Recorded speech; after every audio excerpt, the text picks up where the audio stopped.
destinasi wisata menarik di daerah Lahat, yaitu Mabet Lahat. Harapannya banyak pemuda, generasi muda yang bisa ikut serta dalam mengembangkan potensi wisata di wilayah lokalnya.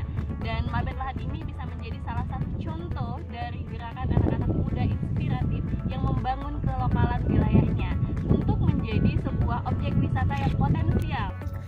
ACT mengajak semua elemen pemuda dimanapun untuk ikut serta berkreativitas, memberikan kontribusi terbaiknya, menjadi inspirasi banyak orang sesuai dengan potensi yang dimilikinya.